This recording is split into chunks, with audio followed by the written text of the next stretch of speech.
네, 다 같이 평화 인사를 나누면서 함께 예배를 드리도록 하겠습니다. 하나님의 평강이 예배드리는 모든 분들에게 가득하시길 바랍니다.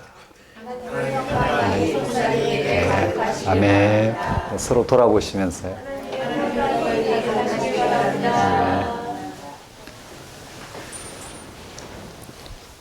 오늘은 대림절 네 번째 주일입니다. 우리가 예수 그리스도를 믿는 이유는 그로부터 하나님의 절대적인 생명이 주어지기 때문입니다.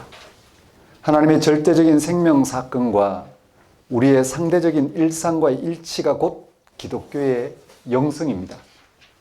이런 영성에 의해서만 우리의 삶은 새로운 차원으로 돌입하게 됩니다. 그래서 사도 바울은 십자가에 달려 죽은 예수의 부활을 모든 가르침의 초석으로 제시합니다. 도대체 예수 그리스도의 부활이 어떻게 우리의 일상과 하나가 된다는 말일까요? 지금 우리의 생명은 완성되지 않았습니다.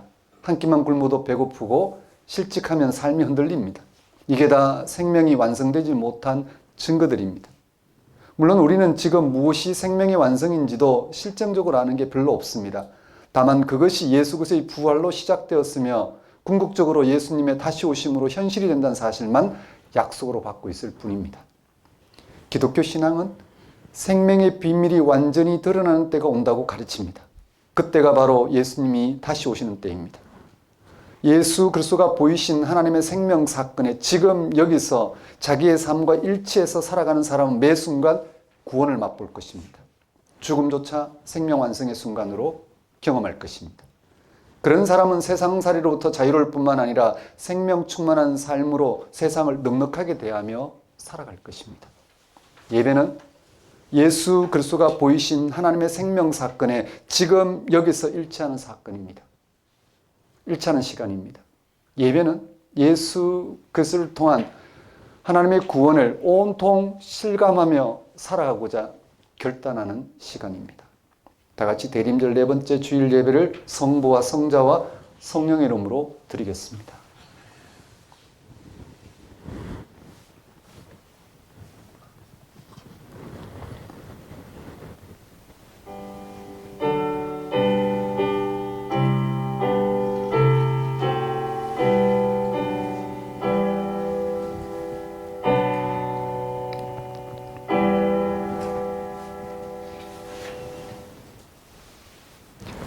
내가 여호와의 인자하심을 영원히 노래하며 주의 성실하심을 내 입으로 대대에 알게 하리이다.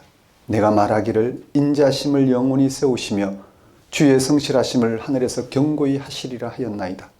주께서 이르시되 나는 내가 택한 자와 언약을 맺으며 내 종 다윗에게 맹세하기를 내가 네 자손을 영원히 경고히 하며 네 왕위를 대대에 세우리라 하셨나이다. 여호와여 주의 기이한 일을 하늘이 찬양할 것이요 주의 성실도 거룩한 자들의 모임 가운데서 찬양하리이다. 무릇 구름 위에서 능히 여호와와 비교할 자 누구이며 신들 중에서 여호와와 같은 자가 누구리이까. 그때 주께서 환상 중에 주의 성도들에게 말씀하여 이르시기를 내가 능력 있는 용사에게는 돕는 힘을 더하며 백성 중에서 택함 받은 자를 높였으되 내가 내 종 다윗을 찾아내어 나의 거룩한 기름을 그에게 부었도다. 내 손이 그와 함께하여 견고하게 하고 내 팔이 그를 힘이 있게 하리이다. 원수가 그에게서 강탈하지 못하며 악한 자가 그를 공고하게 못하리이다. 내가 그의 앞에서 그 대적들을 박멸하며 그를 미워하는 자를 치려니와 나의 성실함과 인자하심이 그와 함께하리니 내 이름으로 말미암아 그의 뿔이 높아지리로다. 내가 또 그의 손을 바다 위에 놓으며 오른손을 강들 위에 놓으리니 그가 내게 부르기를 주는 나의 아버지시요 나의 하나님이시요 나의 구원의 바이시라 하리로다. 창조주 하나님, 태초에서부터 생명의 주로서 세상을 창조하시고 다스리시며 세상의 생명을 완성하시는 하나님 아버지를 이 시간 찬양합니다. 예수님을 통하여 하나님의 생명을 나타내시어 세상이 죄에서 벗어나고 죽음이 극복되는 구원을 얻게 하신 하나님의 크신 은혜를 이 시간 고백합니다. 성령의 역사로 예수 그리스도 안에서 죄와 죽음에서 벗어나게 하는 하나님의 사랑과 생명을 생생한 현실로 경험하고 소망하게 하시는 하나님 아버지를 이 시간 경배합니다. 하나님 아버지, 예수님과 연합하여 예수님 안에서 드러난 하나님의 은혜를 헤아리고 그 은혜를 삶의 토대로 삼게 하소서. 한 주간 예수님 안에서 새롭게 시작한 삶을 알아보고 거기에 삶의 토대를 둔 성숙한 삶을 살게 하소서. 무엇보다 그런 삶이 완성될 순간을 기다리는 거룩한 소망으로 세상을 향한 고유한 소명을 감당하는 삶을 살게 하소서. 예수님 이름으로 기도드립니다. 다 같이 경배의 찬송 14장 찬양 드리겠습니다.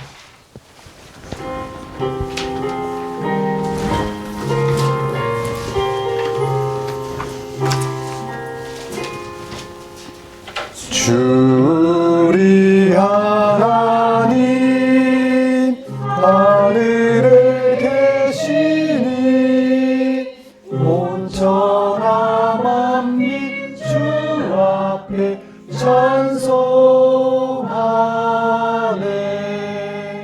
이 천지 만물도 주 앞에 엎드려 이름을 늘 높이네. 주 언약하신 것 끝까지 지키니 저 하늘나라 향하여 곧 가리라. 주 얼굴 배울 때 내 마음이 기쁘고 영원히 주의 영광을 찬양하리. 왕의 왕 되신 주 하늘에 계시니 이 세상 죄악 이기신 구주 예수. 저 천군 천사들 주옹이하고서 무성도 함께 영원히 늘 섬기네.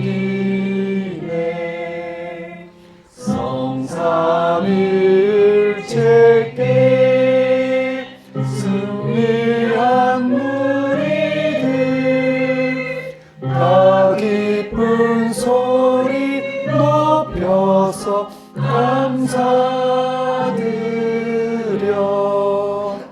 창조주 하나님 내 주님 되시니 주 앞에 나도 엎드려 경배하네.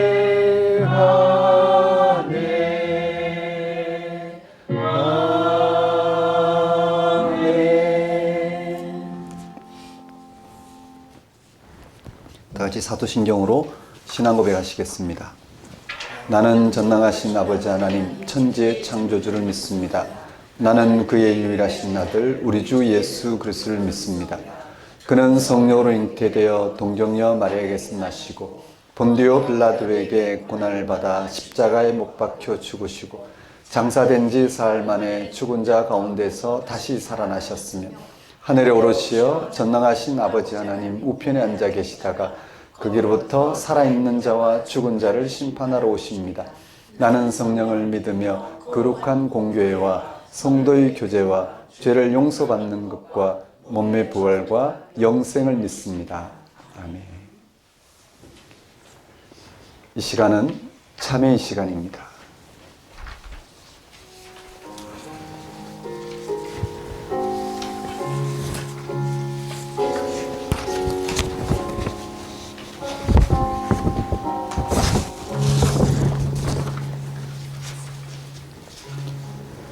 구약 성경 이사야서는 7장 14절에서 다음과 같이 전하고 있습니다.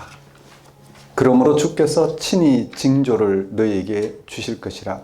보라, 처녀가 잉태하여 아들을 낳을 것이요 그의 이름을 임마누엘이라 하리라. 임마누엘은 하나님이 우리와 함께 하신다는 뜻입니다. 하나님이 함께 하신다는 말은 하나님만이 할 수 있는 일들이 세상의 역사에서, 세상에서 벌어진다는 뜻입니다. 그 하나님의 일은 지금의 세상을 하나님의 고유한 능력으로 모두가 평화를, 생명을 누리도록 전적으로 새롭게 하시는 것입니다. 그러한 사실에 근거하여 구약의 선지자들은 다음과 같이 선포하였습니다.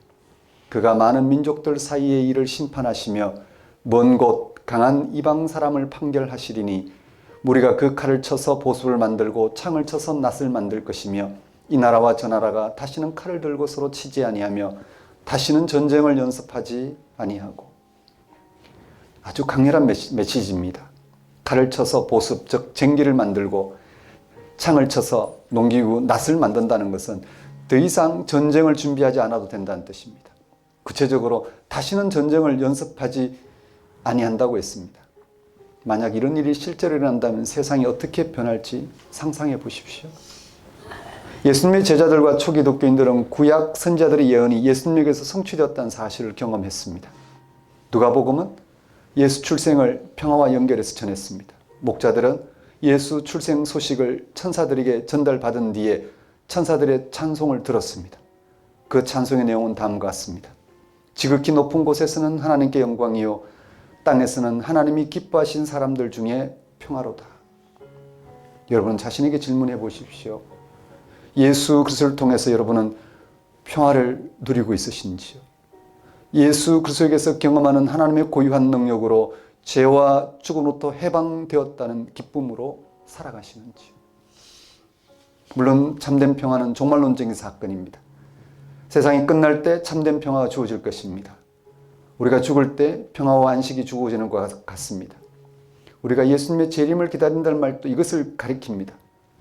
문제는 지금의 현실에서도 우리 개인들이 종말론적인 평화를 어떻게 지금 여기에서 현실로 당겨서 살아낼 수 있느냐는 것입니다. 그게 잘 되지 않으니까 억지로라도 그렇게 해보려고 노력합니다. 두 가지 방법으로 노력합니다. 하나는 심리적으로 그렇다고 생각하는 것이고 다른 하나는 경건 생활에 집착하는 것입니다. 마음 깊은 곳에서는 크고 작은 불만, 긴장, 두려움, 분노가 용암처럼 들끓지만 겉으로는 세련된 교양인이나 기독교인 행세를 할 수 있습니다. 그런데 머문 채 인생을 끝내고 싶은 분들은 없을 것입니다. 우리는 그렇게 살아갈 수 없습니다. 우리에게는 죄된 삶이 여전히 작용합니다. 그로 인한 죽음 또한 분명한 우리의 운명입니다. 그러나 분명한 것은 예수 그리스도에게서 이 모든 것을 극복하게 하시는 하나님이 살아 역사하신다는 것입니다. 우리는 예수님에게서 하나님의 고유한 능력을 경험하게 하는 믿음으로 아직 확연한 현실로 드러나지는 않았지만 우리는 하나님에 의한 죄와 죽음이 극복되는 삶을 바라보고 소망하게 되었습니다. 우리는 그 믿음을 통해서 오직 하나님에 의한 죄와 죽음이 극복되고 영원히 하나님과 하나 되는 일이 이루어지기를 기다리게 되었습니다. 이것이야말로 세상에서 평화를 누리는 길입니다. 이것은 예수 그리스도에 계시된 하나님 안에서 이루어지는 현실입니다. 이는 그 외에 다른 곳에서는 결코 일어날 수 없다는 사실입니다. 이것은 우리를 향하신 하나님의 계시 사건에서 십자가에 달리시고 부활하신 예수님을 바라봄으로써 일어납니다. 거기에서 우리는 지금까지 죽음 이편에서 살아온 나를 거절하고 죽은 자를 살리신 하나님께 나아가고자 하는 데서 평화가 실제로 가능해집니다. 사랑하는 성도 여러분, 한 주간 삶을 돌아보십시오. 여러분 도대체 여러분의 행복을, 평화를, 기쁨을 무엇으로, 어디에서, 무슨 근거로 그것을 누리고자 하셨는지. 분명한 것은 우리의 육신의 유한함과 또 운명이 된 죽음이 극복되지 않고는 우리에게는 평화가 주어질 수 없습니다. 참 기쁨이 주어질 수 없습니다. 행복이 주어질 수 없습니다. 왜냐하면 유한한 삶에 휘둘리기 때문입니다. 죽음의 운명에 우리는 완전히 우리의 삶이 파괴되기 때문입니다. 하나님은 예수 안에서 우리와 함께 하시고자 우리를 찾아오셨습니다.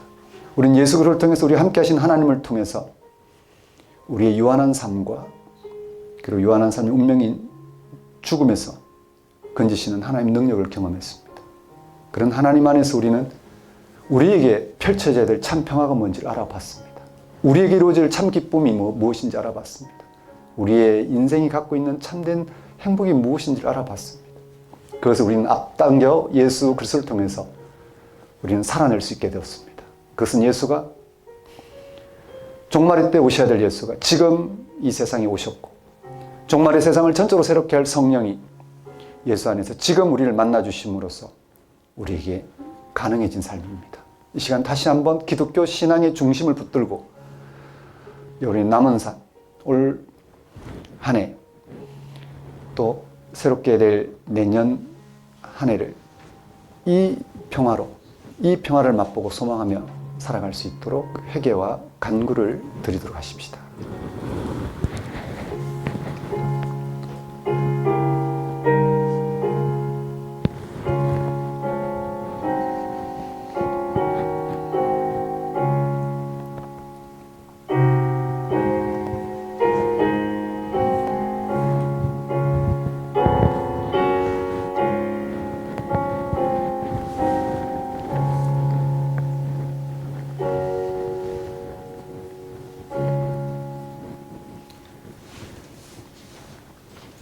하나님 아버지, 이 시간, 이 예배를 통해서 예수 그리스도를 통한 하나님의 구원을 실감함으로 우리의 살아가는 날 모든 순간 하나님의 구원을 경험하는 순간이 될 수 있도록 역사해 주옵소서.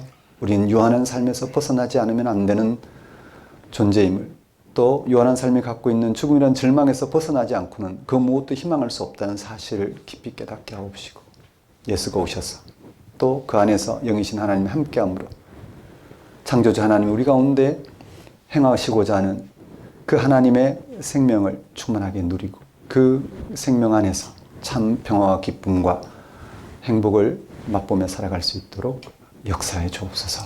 우리를 땅에 허락하신 우리의 삶의 의미가 예수 안에서 분명히 성취되어 우리가 누리게 되었사오니 이것을 붙들고 실험함으로써 지금의 우리의 삶을 극복해가는, 또 하나님이 우리에게 보이신 삶을, 예수 안에서 보이신 삶을 정말 소망하며 살아갈 수 있도록 역사해 주옵소서.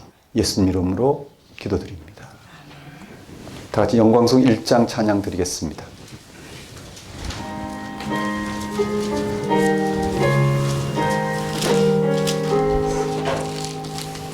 항복의 근원 하나님, 온 백성 찬송 드리고 저 천사여 찬송하세.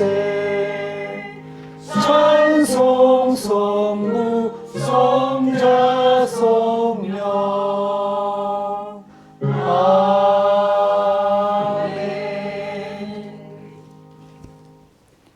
이 시간은 봉헌 시간입니다. 봉헌 찬송 66장 찬양 드리면서 준비한 예물 하나님께 봉헌하도록 하겠습니다.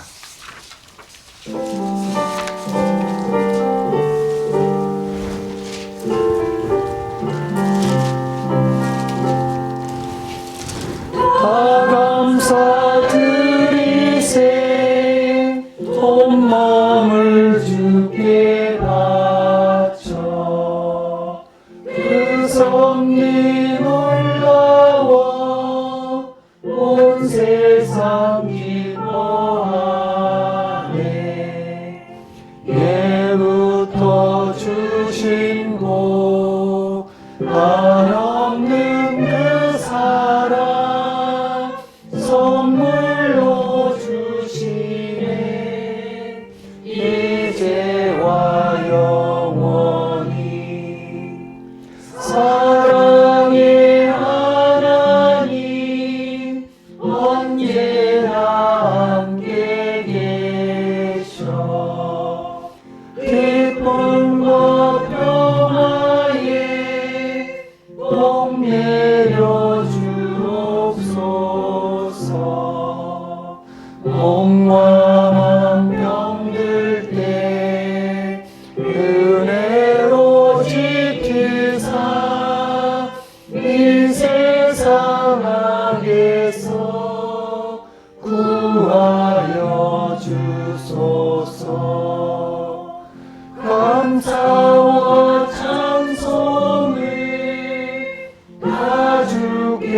드리려라. 저 높은 곳에서 다스리시는 주님, 영원한 하나님, 다 경배하여라. 전에도 이제도 장래도 영원히. 아멘.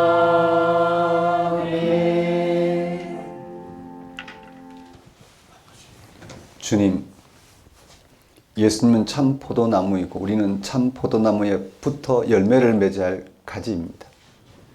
가지가 나무에 붙어 열매를 맺지 않으면 가지치기 당하여 불에 던져짐을 당할 뿐이라는 말씀을 우리는 언제나 마음 깊이 새기고 있습니다. 열매를 맺도록 가지가 포도나무에 붙어 있는 것이 우리 신앙인의 실존입니다. 예수님은 죽은 자 가운데 부활하심으로 생명의 열매를 맺는 참 포도나무가 되셨습니다. 그를 믿는 우리도 생명의 열매를 맺는 가지가 되었습니다. 하지만 우리는 너무도 자주 예수를 통한 생명의 열매를 맺기보다 세상살이에 급급합니다. 우리의 삶이 조금 좋아지면 살만하고 나빠지면 죽을 것 같습니다. 세상에서 인정받으면 그것에 쉽게 도취되고 그렇지 못하면 쉽게 실망합니다. 자기 실존에 대한 불안으로 온갖 염려와 두려움을 머리에 이고 매사에 일희일비하면서 살아갑니다. 어리석은 우리를 용서하소서. 주님, 우리에게 정작 필요한 일이 예수 그리스도가 보이신 생명의 열매를 맺기 위해 우리가 예수 그리스도 안에 거하는 것이고 예수 그리스도가 우리 안에 거하는 것임을 늘 기억하게 하소서. 그럴 때만 우리가 생명을 얻기 때문입니다. 앞으로 세상살이에 급급하기보다 자기 실존에 대한 불안으로 일희일비하기보다 예수님이 세상에 오셔서 맺은 생명의 열매를 그가 다시 오셔서 그를 믿는 모든 사람에게 성취할 생명의 열매를 맺고자 예수 그리스도의 일치에 전폭적인 관심을 기울이게 하소서. 오늘도 예배를 통하여 하나님께서 예수를 통해 행하신 그 놀라운 구원 사건에 영혼의 무게를 두고 살아가도록 불러주시니 우리가 어찌 하나님께 감사와 찬양을 드리지 않을 수 있겠습니까? 하나님 아버지, 이러한 하나님의 다스림 가운데 살아가게 하시는 하나님의 은혜를 이 시간 고백합니다. 우리의 모든 필요를 채우신 하나님께 감사 영광을 돌리는 것은 우리의 마땅히 할 바이며 또한 지극한 기쁨임을 알고 하나님 앞에 들고 나온 우리의 예물 권신을 받아주소서. 우리로 생명의 주 앞에, 그 신비 앞에, 그 약속과 미래 앞에 다만 순종하는 삶을 살게 하소서. 예수님 이름으로 기도드립니다. 네, 교회 소식을 전하는 시간입니다. 작은 교회 여러분 안녕하십니까? 현재 우리는 작은 교회로 살아가고 있습니다.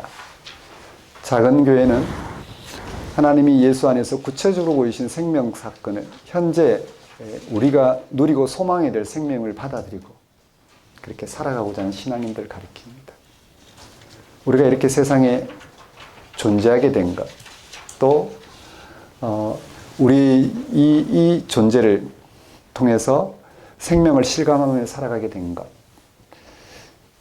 그리고 예수 안에서 우리 유한한 삶인 죽음에도 불구하고 그것이 극복되는 생명을 얻게 된 것, 이 모든 것을 우리는 예수 그리스도를 통해서 알아보고 헤아리고 받아들이고 거기에 일치해서 살아갈 수 있게 되었습니다. 그러니 여러분, 그저 세상에 내던진 존재가 아닙니다.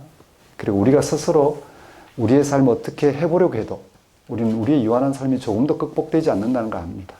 우리 속에 온갖 갈등과 염려만, 불안만 더하지 유한한 삶은 극복되지 않습니다. 많은 걸 소유하고 누려도 극복되지 않습니다. 오래 살아도 극복되지 않습니다. 모두가 똑같은 운명인 죽음을 맞이할 수밖에 없습니다. 우리는 우리를 초월하신 분에 의해서 진 같은 이 세계 내 존재가 되었습니다. 그리고 우리를 초월하신 분에 의해서 우리 이 세계 내의 존재로서 존재의 의미를 알게 되었습니다. 그리고 우리를 초월하신 분에 의해서 우리는 우리를 초월하신 그분과 함께 함으로써 정말 이 세계 내의 존재가 이 존재를 허락하신 하나님 안에서 어떻게 거듭나는지를 알게 되었습니다. 그러니 여러분, 그 모든 것들을 구체적으로 알아보고 받아들이고 소망할 수 있도록 하나님이 우리 가운데 행하신 예수 그리스도의 사건을 붙드시고 그 안에서 여러분의 삶을 마음껏 새롭게 헤아림으로 적어도 구원이라면 이렇게 우리 가운데 펼쳐져야 될 사건이라는 것을 받아들이시고 그 구원에 합당한 삶을 우리를 구원할 만한 사건을 구원으로 고백하며 그 구원에 일치하여 구원받은 삶을 살아가시는 여러분이 되셨으면 합니다. 그러려면 우리는 한 주에 한 번씩 구체적으로 하나님 예수 안에서 우리를 만나주신 사건을 우리는 알아보고 그게 일치해야 됩니다. 그래야지 일치 사건과 분리된 사건을 경험할 수가 있습니다. 뭐가 일치고 뭐가 분리된 삶인지를 우리는 이 질적인 차이를 헤아릴 수 있게 됩니다. 우리는 아직 그걸 잘 헤아리지 못합니다. 그러나 말씀 공부 시간만큼은 우리가 헤아리게 됩니다. 그걸 소화하고 살아가고자 하는 순간에는 또 헤아리게 됩니다. 그리고 또 무감각 계시더라도 다시 또 말씀 공부를 통해서 예수 안에서의 하나님과 일치를 우리는 또 맛보고 또 그렇게 바라고 또 살아가게 됩니다. 그래서 여러분이 언제나 하나님을 알아보는 자리에 서셔서 그렇게 하나님을 실감하면서 살아가는 신앙 여정을 다함 없이 붙드시고 참여하시고 그렇게 살아가셨으면 좋겠습니다. 네, 작은 교회 예배 안내입니다. 일부 주일 예배, 작은 교회 예배 지금 드리고 있는 주일 오전 10시 예배입니다. 2부 주일 예배, 작은 교회 함께하는 다음 세대 예배 주일 오후 12시입니다. 우리 1월 둘째 주 14일에 있습니다. 12월 4주간 예배 안내인데 오늘은 셋째 주로서 노원구 건영백화점에서 드리고 있습니다. 다음 주는 구리시 갈매동입니다. 청년과 함께 드리는 예배인데 청년 자원교회 함께 드리는 예배입니다. 그때 네, 그동안 못 보신 분들, 얼굴 안 보이신 분들 함께 이렇게 얼굴 좀 뵙고 이렇게 예배 드렸으면 좋겠습니다. 네, 작은 교회 함께한 다음 세대 신앙탐구 7번째 시즌은 주불 참가하시면 될 것 같고요. 네, 한 가지 공지가 있는데 이번 주 목요일이 12월 25일이죠. 성탄절입니다. 작은 교회는 성탄절을 가족과 함께 드렸으면 좋겠습니다. 가족과 함께 보냈으면 좋겠고 성탄절 예배는 성탄절 지난 주일 그러니까 12월 28일 그때 우리가 예배를 드리도록 하겠습니다. 그리고 송구 영신 12월 31일 또 1월 1일 저희들은 가족과 함께 보내고 그 다음 오는 주일 1월 4일 그때 신년 예배로 드리도록 하겠습니다. 우리에게 많은 절기가 있지만 중요한 건 주일입니다. 주일에 집중하는 게 우리에게는 필요하고 그렇게 주일에 집중함으로써 2025년 마무리하도록 하겠습니다. 그리고 2026년은 저희 예배 처소가 어느 정도 구별되게 되면 이제 저희들이 좀 예배 절기에 집중해서 성찬 성례전도 함께 그래서 풍성하게 예수 그리스도의 일치를 우리가 사모하고 누리는 그런 예배로 드리도록 하겠습니다. 그렇게 여러분 생각해 주시면 좋겠습니다. 그럼 오늘 우리에게 주신 하나님 말씀 보겠습니다.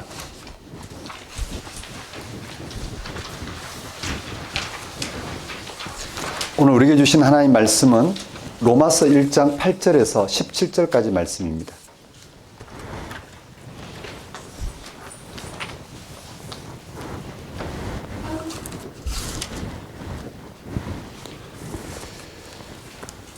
로마서 1장 8절에서 17절까지 말씀 제가 받들어 봉독하겠습니다. 먼저 내가 예수 그리스도를 말미암아 너희 모든 사람에 관하여 내 하나님께 감사함은 너희 믿음이 온 세상에 전파됨이로다. 내가 그의 아들의 복음 안에서 내 심령으로 섬기는 하나님이 나의 증인이 되시거니와 항상 내 기도에 쉬지 않고 너희를 말하며 어떻게 하든지 이제 하나님의 뜻 안에서 너희에게로 나아갈 좋은 길 얻기를 구하노라. 내가 너희 보기를 간절히 원하는 것은 어떤 신령한 은사를 너희에게 나누어 주어 너희를 경고하게 하려 함이니 이는 곧 내가 너희 가운데서 너희와 나의 믿음으로 말미암아 피차 아니함을 얻으려 함이라. 형제들아, 내가 여러 번 너희에게 가고자 한 것을 너희가 모르기를 원하지 아니하노니 이는 너희 중에서도 다른 이방인 중에서와 같이 열매를 맺게 하려 함이로되 지금까지 길이 막혔도다. 헬라인이나 야만인이나 지혜 있는 자나 어리석은 자에게 다 내가 빚진 자라. 그러므로 나는 할 수 있는 대로 로마에 있는 너희에게도 복음 전하기를 원하노라. 내가 복음을 부끄러워하지 아니하노니 이 복음은 모든 믿는 자에게 구원을 주시는 하나님의 능력이 됨이라. 먼저는 유대인에게요 그리고 헬라인에게로다. 복음에는 하나님의 의가 나타나서 믿음으로 믿음에 이르게 하나니 기록된 바 오직 의인은 믿음으로 말미암아 살리라 함과 같으니라. 하나님 아버지, 이 시간 선포되는 말씀을 통하여 예수 그리스도가 왜 복음인지, 예수를 통해서 하나님의 구원이 무엇인지, 또 어떻게 우리가 그 구원에 참여할 수 있게 되었는지 깊이 깨닫고 사모하며 참여할 수 있도록 역사해 주옵소서. 예수님 이름으로 기도드립니다. 오늘 설교 본문은 로마서 1장 8절에서 17절까지 말씀이고 제목은 복음이 왜 하나님의 의인가 입니다. 로마서는 사도 바울이 로마 교회에 보낸 서신입니다. 바울이 고린도에서 로마서를 기록한 시기는 AD 56년경입니다. 이때는 바울이 지중해 동편 지역에서 3차 복음 전도 여행을 마무리할 무렵이었습니다. 그는 지중해 동편 지역의 사역을 마무리하면서 복음 전도에서 발생한 문제에 대하여 심각하게 숙고하지 않을 수 없었습니다. 그 문제점은 크게 두 가지로 나눌 수 있습니다. 첫째, 바울이 1차, 2차, 3차 복음 전도 사역에서 발생한 문제입니다. 바울이 아시아, 마게도냐, 아가야 지역에 있는 이방인들에게 복음을 전했을 때 그 복음이 심각하게 오해되거나 왜곡되는 것이었습니다. 이는 바울이 전한 복음이 유대교의 율법의 영향을 받았고 이방인들의 사상이나 문화의 영향을 받았기 때문입니다. 이러한 현상들을 갈라디아서, 빌립보서, 에베소서, 고린도전서 등에서 확인할 수 있습니다. 두 번째 문제점은 당시 세상의 질서를 대표하는 유대교와 로마 제국이 그들의 법과 질서를 들어 복음을 박해한 것입니다. 유대교는 율법으로 정죄당하고 로마법으로 십자가에 처형당한 예수가 세상을 구원하는 그리스도라는 복음을 용납할 수 없습니다. 유대교는 십자가 달신 예수가 그리스도이시라는 그 복음을 용납할 수가 없었습니다. 그래서 그들은 공개적으로 복음을 배척하고 그것을 받아들인 기독교인들을 박해했습니다. 유대교의 박해는 더 심각한 박해를 불러일으켰습니다. 유대교를 법으로 인정한, 즉 합법적으로 인정한 로마 제국은 유대교가 박해하고 배척하는 복음을 또 기독교인들을 용납하지 않았습니다. 로마 제국은 복음을 미신과 같은 것으로 여기고 그것을 금지하거나 그것을 받아들인 기독교인들의 모임을 강제로 해산시켰습니다. 이러한 시대적 분위기 속에서 유대 출신 기독교인들은 이방 출신 이방인 기독교인들에게 율법을 강조하였고 이방인 기독교인들은 복음에 적극적이기보다 유대교 율법이나 자신들이 익숙한 사상이나 문화에 관심을 기울였습니다. 그것이 그들이 받아들인 복음을 지키고 살아가는 길이라 생각했기 때문입니다. 그 시대 정신에, 그 시대적인 주류 세력의 눈치를 봤다라는 말씀입니다. 이러한 문제들은 바울이 전도한 지중해 동쪽뿐 아니라 서쪽 지역에 로마에 있는 기독교인들에게도 이러한 문제가 있었습니다. 바울은 로마를 방문한 적은 없습니다. 로마에 있는 교회는 로마에 살던 유대인들이 예루살렘으로 절기를 지키러 방문했다가 복음을 접하고 로마로 돌아온 유대 기독교인들에 의해 세워졌습니다.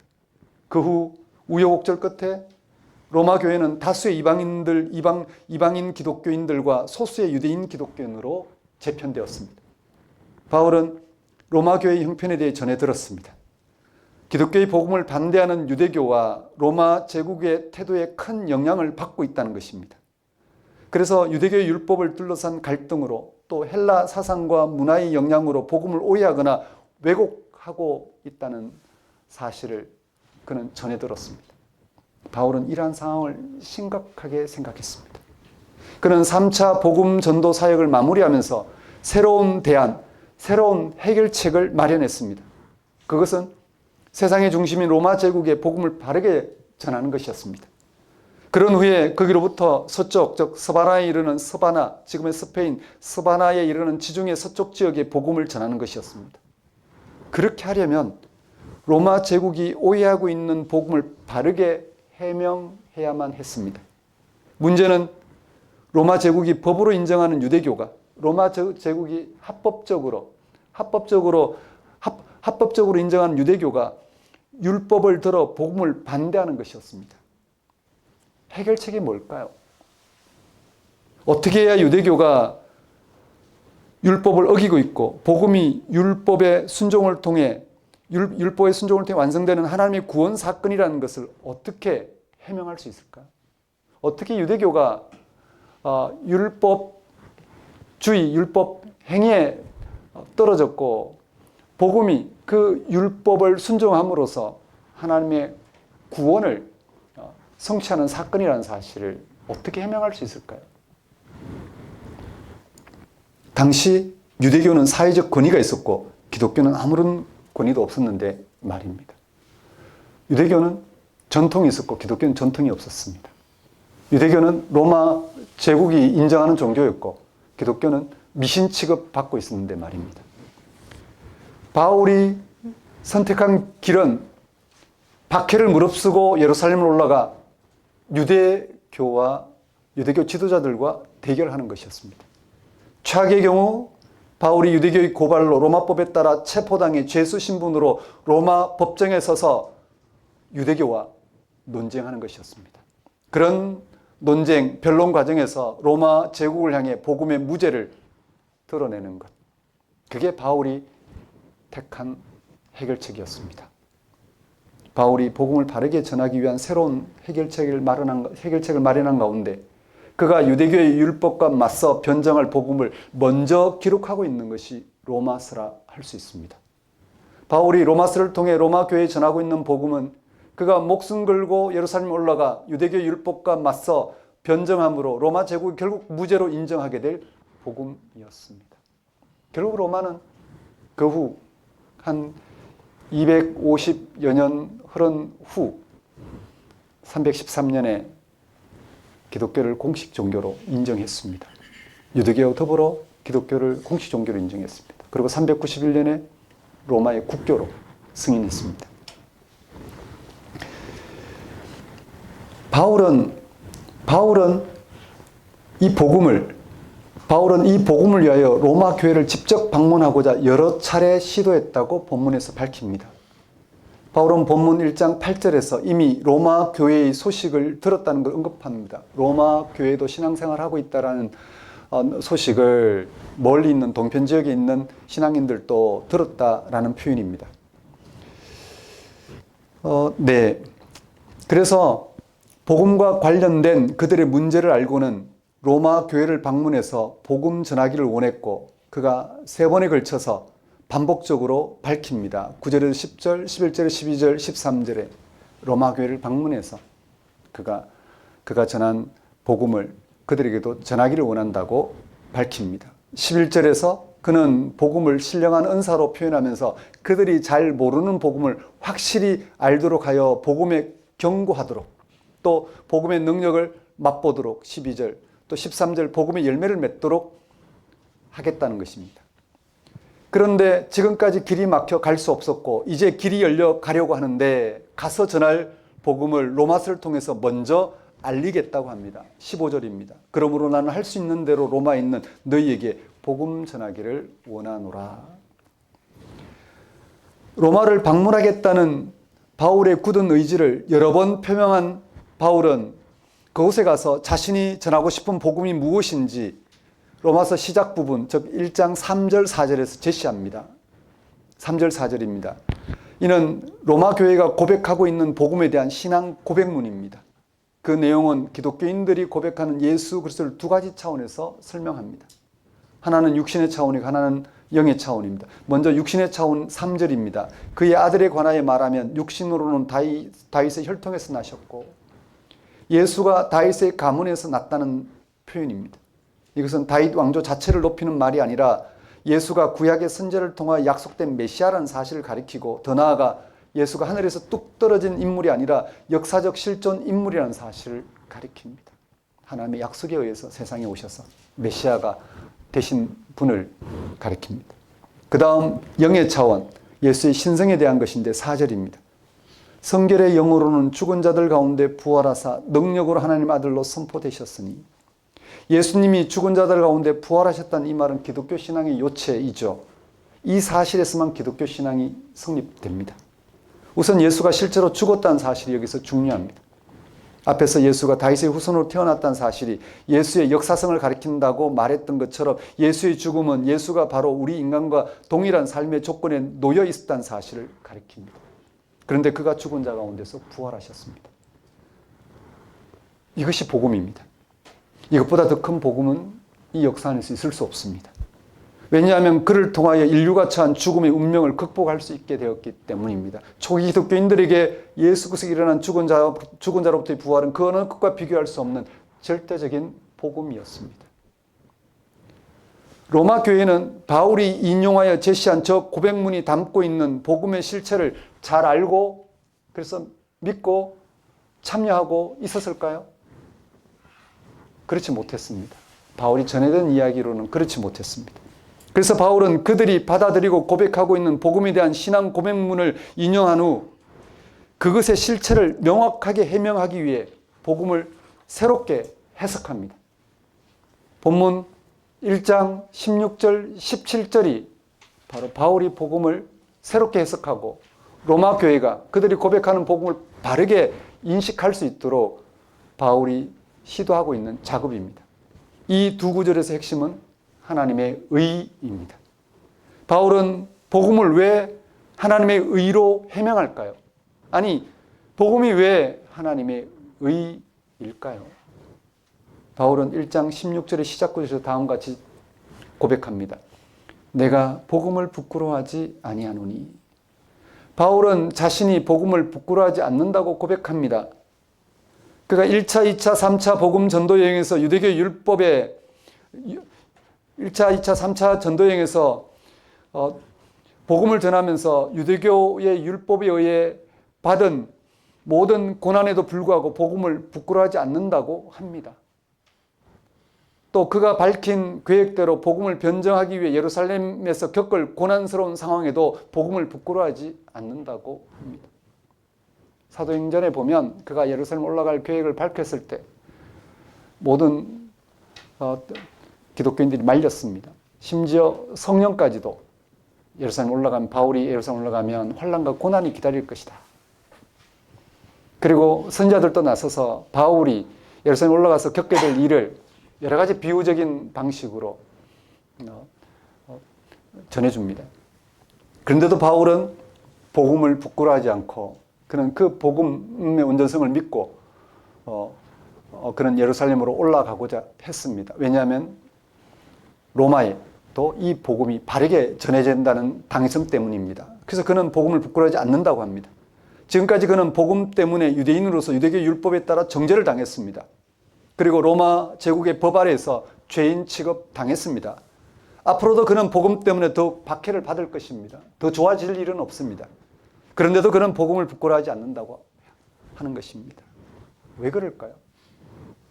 바울은 그 이유를 이렇게 진술합니다. 16절 중반절입니다.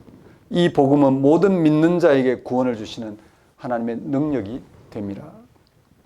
복음은 구원을 주시는 하나님의 능력입니다. 여기서 말하는 구원은 예수님에게 일어난 죽은 자의 부활에 참여하는 것입니다. 우리가 다른 것을 구원이라고 말할 수도 있습니다. 망하던 사업이 성공하거나 불치병이 걸렸다가 나은 걸 구원이라 할 수도 있습니다. 세상에서 인정받거나 종교적으로 경건하게 사는 것을 구원받은 삶이라 할 수 있습니다. 그런데 그런 것은 잠정적이고 상대적입니다. 그런 구원은 인간이 처한 죽음이란 문제 앞에 아무것도 아니게 됩니다.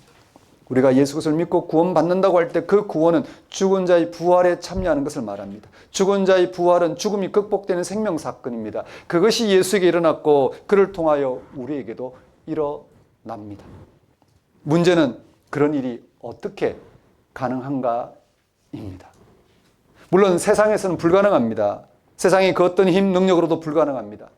세상에서는 노력한 만큼 잘 살 수 있습니다. 유대계 율법을 지키고 로마법을 지킴으로 의인으로 인정받을 수 있습니다.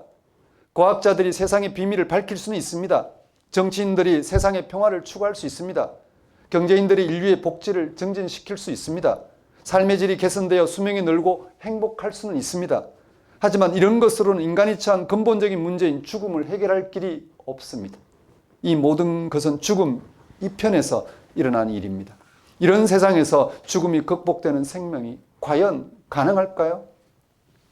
가능하다면 어떻게 가능할까? 여기에 답하기 전에 우리는 죽음이 무엇인지를 알아야 합니다. 현재 우리의 운명이 된 죽음은 생명의 근원이신 하나님과 단절로 인한 인간 삶의 결과입니다. 우리의 삶은 생명의 근원이신 하나님과 연결되어 온전한 생명을 얻도록 주어진 것입니다. 그런데 우리는 세상의 삶에 몰두한 나머지 하나님과 단절된 방식으로 살아갑니다. 그 결과 죽음이 인생의 끝이 되어버렸습니다. 이렇게 죽음으로 끝나는 방식으로 살아가는 삶을 성경은 죄라고 합니다. 죄는 하나님과 단절된 상태를 말합니다. 인간은 이미 존재론적으로 죄 가운데 살아갑니다. 인간의 임무로는 하나님과 단절을 극복하고 생명의 근원이신 하나님께 이룰 수 없게 되었습니다. 인간은 죄로 인하여 죽음이 그 운명이 되어버렸기 때문입니다. 그 운명 아래에 있는 대상이 어찌할 수 없는 사건을 말합니다. 죽음이 이미 그 운명이 되어버린 세상에 예수님이 오셨습니다. 예수님은 생명의 근원이신 하나님과 연결된 분이십니다. 그는 인간이 하나님과 연결되어 얻어야 될 생명을 전하시다가 유대계의 율법으로부터 정죄당하시고 로마법의 심판으로 십자가에 달려 죽으셨습니다. 하지만 하나님은 자신과 연결된 예수를 죽은 자 가운데서 부활하게 하셨습니다. 그는 창조 질서요. 창조 때 하나님 함께함으로써 하시고자 하는 약속의 결과입니다. 즉 죽음이 극복되는 생명으로 살려내셨습니다. 그 결과 예수를 죽은 자 가운데 살리신 하나님의 능력이 이 세상에 나타났습니다. 하나님의 능력은 세상의 모든 능력과 차원이 다릅니다. 하나님의 능력은 없는 것에서 있는 것으로 세상을 창조하셔서 하나님의 생명을 얻도록 하시는 창조의 능력, 생명의 능력입니다. 이 하나님의 능력은 오직 생명을 얻도록 하신 사랑으로만 역사합니다. 그래서 하나님의 능력은 예수 그리스도 안에서 인간의 죄를 담당하시고 용서하신 능력으로 임합니다. 죄로 인한 죽음에서 건지는 능력으로 임합니다. 이제 모든 인간은 예수를 죽은 자 가운데서 살리신 사건에서 나타난 하나님의 능력으로 죄의 용서와 죽음이 극복되는 생명을 얻게 되었습니다. 이런 하나님의 능력 앞에 인간의 모든 능력은 무능력입니다. 아무것도 아닌 것이 됩니다. 사람들은 능력을 돈, 권력, 행위, 지위, 업적, 소유 등에서 찾습니다. 세상에서는 부유하고 지위가 있는 사람들이 능력이 있고 가난하고 실패한 사람들은 무능력합니다. 국가도 마찬가지입니다. 경제력과 군사력이 막강한 국가는 능력이 있습니다. 능력이 있는 사람이나 국가는 인정받고 그만큼 권리를 누립니다. 그렇지 못한 사람이나 국가는 초라할 수밖에 없습니다. 이런 세상의 능력과 비교할 때 복음은 초라합니다. 앞에서 복음과 대립되는 세력이 유대교와 로마 제국이라 말씀드렸습니다. 그런 세상에서 작용하는 힘에 의지하여 인생을 살아가는 사람들에게 복음에 나타난 하나님의 능력은 무능력하게 보입니다. 그것은 세상을 살아가는데 별로 도움이 안 된다고 생각하기 때문입니다. 바울은 당시 그런 상황을 고린도전서 1장 22절에서 24절 정확하게 피력했습니다. 유대인은 표적을 구하고 헬라인은 지혜를 찾으나 우리는 십자가에 못 박힌 그리스도를 전하니 유대인에게는 그리끼는 것이요 이방인에게는 미련한 것이로되 오직 부르심을 받은 우리에게는 유대인이나 헬라인이나 그리스도는 하나님의 능력이요 하나님의 지혜이니라. 바울이 로마서를 기록할 당시 기독교인들도 복음의 능력을 명확하게 실감하는 것이 어려웠습니다. 그들은 유대교나 로마 제국이 주장하는 세속적인 힘의 영향을 받았기 때문입니다. 유대인이나 이방인들이 주장하는 삶의 능력을 복음의 능력으로 생각하고 그런 것을 추구하는 것을 신앙생활로 여기기도 했습니다. 가령 기독교인들도 유대인들처럼 율법의 행위로 더 경건해질 수 있다거나 이방인들처럼 부유하거나 사회적 지위를 얻는 것을 은혜받은 삶이라고 여긴 것입니다. 오늘날 우리의 예를 들면 교회 생활 열심히 하고 세상에 잘 되는 것을 신앙의 힘이라고 생각하는 것처럼 말입니다. 기독교인이 많은 나라가 잘 사는 선진국이 되었다 하거나 기독교인이 믿음이 좋아서 세상에서 출세했다고 합니다. 이렇게 되면 하나님의 능력은 세상의 능력과 구별되지 않을 뿐만 아니라 그것을 포착할 수도 실감할 수도 없게 됩니다. 이런 것은 바울이 보기에 복음을 부끄럽게 여기는 것이었습니다. 바울은 하나님의 능력을 오해하지 않고 분명히 하기 위해 아주 특별한 용어를 사용합니다. 바로 하나님의 의입니다. 바울은 죄를 용서하시고 죽은 자의 부활에 이르게 하시는 하나님의 고유한 능력을 하나님의 의로 소개합니다. 본문 1장 17절 말씀입니다. 복음에는 하나님의 의가 나타나서 믿음으로 믿음에 이르게 하나니 기록된 바 오직 의인은 믿음으로 말미암아 살리라 함과 같으니라. 하나님의 의는 하나님과 연결되어 하나님의 생명을 얻는 것을 말합니다. 의이지 않습니까? 하나님과 올바른 관계 또는 하나님에서 펼쳐질 올바른 삶을 가리킵니다. 즉 하나님과 올바른 관계를 통하여 생명을 얻는 것, 하나님의 의입니다. 앞에서 언급한 것처럼 문제는 인간이 하나님과 단절된 죄 가운데 있다는 것입니다. 죄 문제가 해결되어야 합니다. 그런데 복음을 통하여 인간의 죄 문제가 해결되고 하나님과 연결되어 생명을 얻을 수 있게 되었습니다. 그것은 복음을 통해 역사하신 하나님의 능력으로 가능한 것입니다. 바울은 이 복음의 능력을 명확하게 하기 위하여 하나님의 의로 소개하고 있습니다. 왜냐하면 그는 복음을 거부하고 배척한 유대교와의 논쟁을 앞두고 있고 유대교 율법을 들어 복음의 능력을 변정해 가야 되기 때문입니다. 구약 성경에 의하면 하나님의 의를 상실하고 죄 가운데 있는 인류를 향하여 이스라엘이라는 한 민족을 통하여 하나님의 의에 이를 수 있도록 율법을 주셨습니다. 하나님이 누구시고 우리가 누구인지 하나님과 올바른 관계를 유지한다는 게 어떻게 가능한 건지 유지함으로써 우리가 누려야 될 참된 삶, 구원, 생명 사건이 어떤 차원인지를 알아볼 수 있도록 그에 대한 가르침인 율법을 주셨습니다. 율법은 피조물인 인간이 창조주 하나님을 떠나 죄 가운데 있음을 깨닫게 하고 하나님께로 돌아오게 하는 가르침입니다. 아브라함을 부르셔서 불임한 아브라함에게 이삭을 주시겠다. 이스마엘 택한 아브라함에게 하나님의 고유한 능력으로 불임하고 있는 아브라함에게 하나님이 약속하신 약속의 자녀를 주시겠다.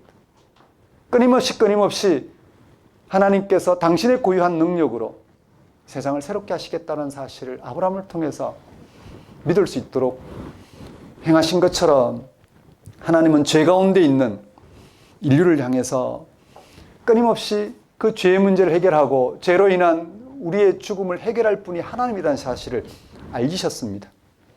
유대교의 바리새인들은 의를 얻기 위해 율법을 철저하게 행했습니다. 그런데 그것을 문자적으로 행위 중심으로 행했습니다. 바울도 바리새인으로서 어려서부터 철저하게 율법을 지켰습니다. 그것을 절대적인 것으로 알고 살았습니다. 그것만이 의롭게 되는 길이었습니다. 유대인들의 모든 것은 이 율법을 따랐습니다. 성전에서 행하는 종교의식으로부터 시작해서 사회 질서를 세우는 일도 다 율법을 따랐습니다. 심지어 음식 규정도 그것에 포함됩니다. 깨끗한 먹을거리와 더러운 먹을거리를 구별해야 됩니다. 돼지고기는 먹을 수 없습니다. 성윤리에 대한 가르침도 들어있습니다. 그들은 그렇게 남들보다 좀 더 의롭게 되고 모범적으로 사는 것을 마치 하나님이 율법을 통해 약하신 하나님의 의처럼 여기고 내세우고 자랑하고 그렇게 살았습니다. 율법을 실천함으로써 의롭게 된다는 유대인들의 생각은 상식적으로 옳습니다. 요즘식으로 바꿔 말하면 법대로 사는 것과 똑같습니다. 법을 지켜야 사회가 건강하게 돌아갑니다. 만일 도로에서 신호등을 무시하면 도로는 아수라장이 됩니다. 사회생활도 그렇습니다. 아무 때나 출근하고 퇴근하면 일이 되지 않습니다. 자기 좋을 대로 사람들을 대하면 사람 관계가 엉망이 되고 맙니다. 유대인들은 자신들의 율법이 하나님께 주신 것이며 그걸 바르게 실천하면 의로워지고 구원받는다고 믿었습니다. 유대인을 한다면 아무도 그걸 부정하지 않았습니다.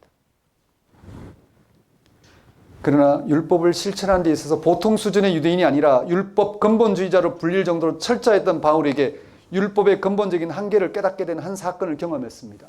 바로 하나님께서 예수 그리스도의 죽음을 통하여 계시한 고유한 하나님의 의를 경험했습니다. 부활 경험입니다. 하나님의 의의 차원을 바울은 새롭게 경험했습니다. 바울이 부활의 빛 가운데서 경험한 하나님의 의에 대한 경험은 지금까지 자신이 율법의 행위를 통해 이루고자 하는 의는 인간의 자기 의에 불과하다는 걸 깨달았습니다. 상대적인 의, 남들보다 조금 모범적으로 산 것에 불과하다는 걸 깨달았습니다. 그래서 바울은 하나님이 예수님을 통하여 하나님의 의를 새롭게 나타내셨다는 사실을 깨달은 것입니다. 율법을 실천하는 것이 아니라 예수님을 믿는 것이 하나님의 의에 이르는 유일한 길이라는 것입니다. 율법의 근간 인간의 노력으로는 하나님의 의에 이룰 수 없는 인류에게 하나님은 전혀 다른 길을, 인간의 능력이 아니라 하나님 자신의 능력을 통한 길을 주신 것입니다. 예수 그리스도를 통하여 하나님의 의를 나타내시고 믿음으로 하나님의 의에 이르게 한 것입니다.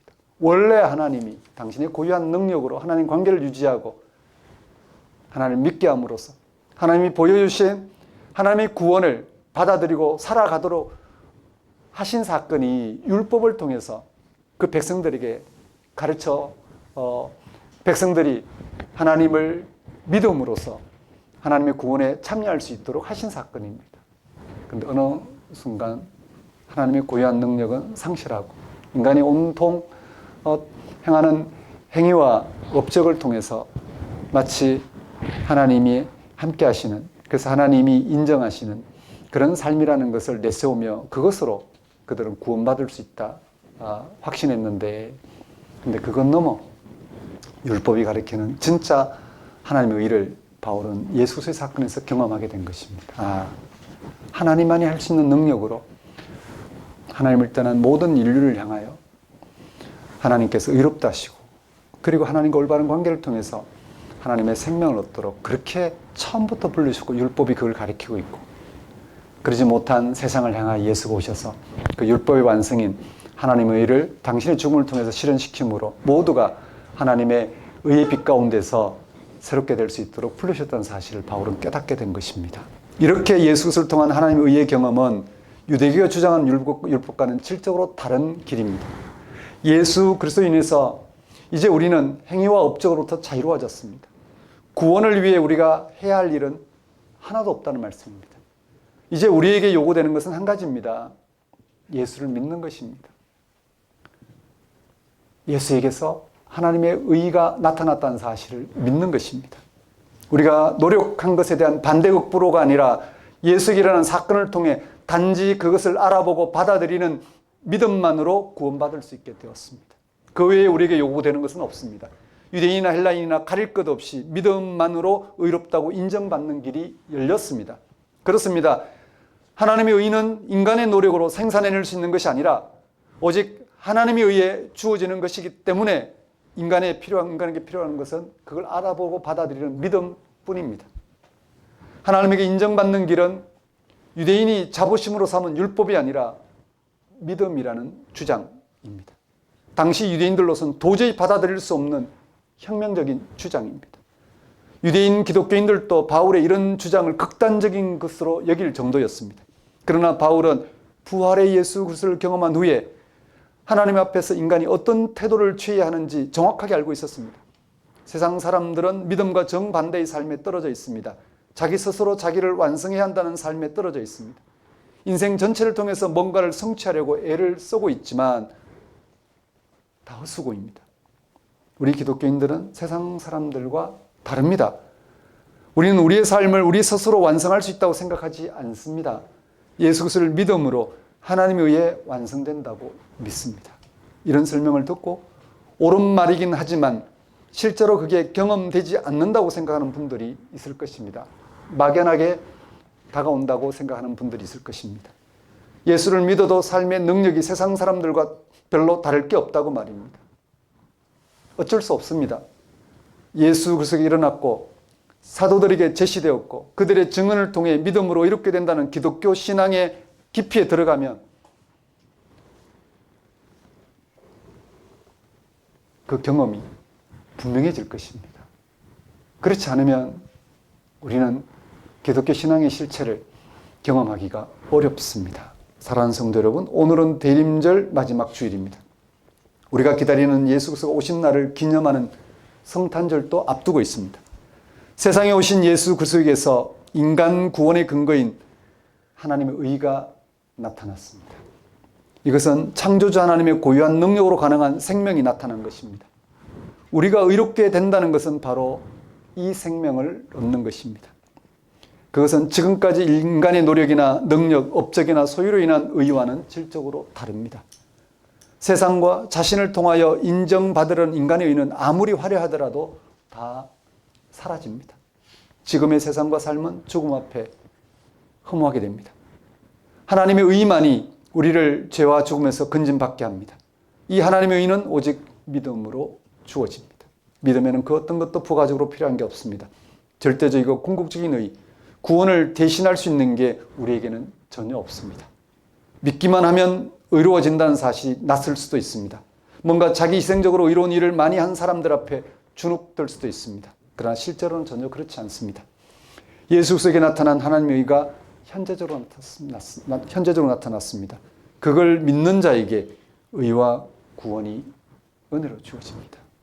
거기서 여러분은 창조자 하나님의 능력으로만 가능한 참된 생명을 얻게 될 것입니다. 그렇지 않습니까? 생명이 그러신 하나님과 연결되어야 합니다. 그 하나님에서 이루어질 생명의 차원이 무엇인지를 우리는 알아볼 수 있어야 됩니다. 그런데 우리 힘으로는 불가능합니다.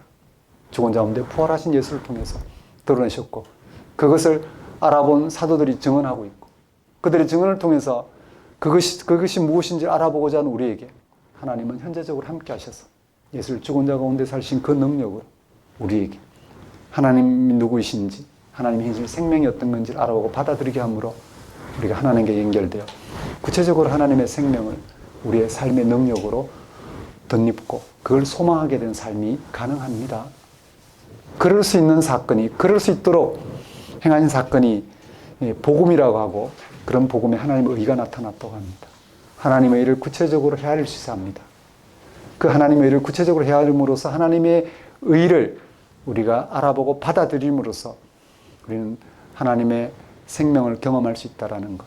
이게 기독교 신앙이라는 사실을 굳게 붙들고 거기에 집중함으로 여러분의 신앙과 삶을 분명히 하시는 한 주가 되셨으면 좋겠습니다. 기도하겠습니다. 하나님 아버지, 예수 그리스도를 통해서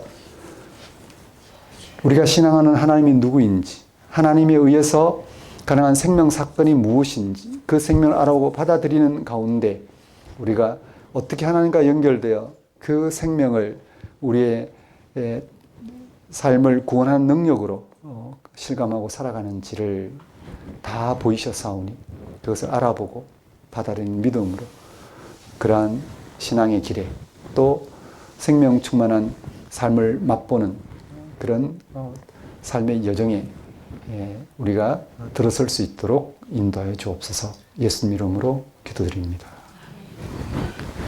다 같이 일어나셔서 결단의 찬송 315장 찬양 드리겠습니다.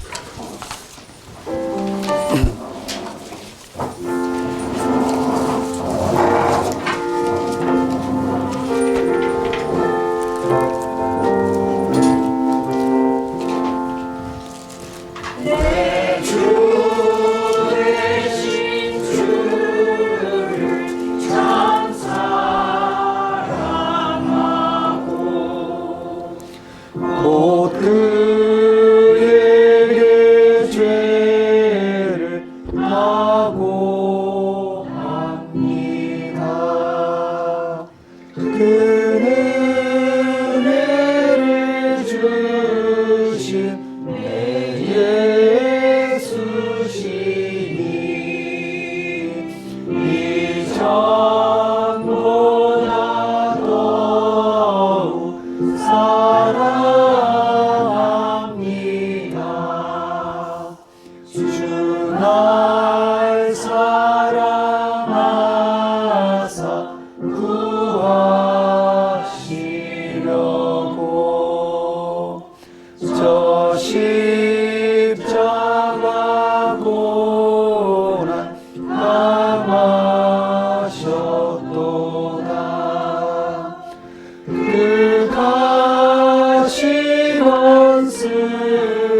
기도했습니다.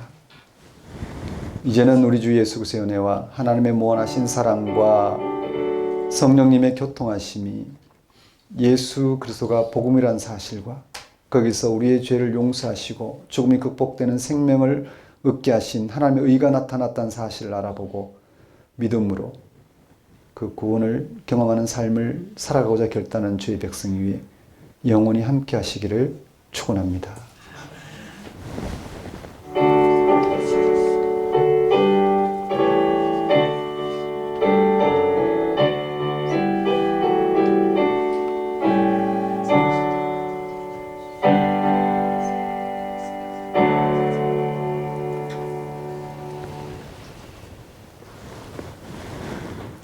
예배를 마치겠습니다.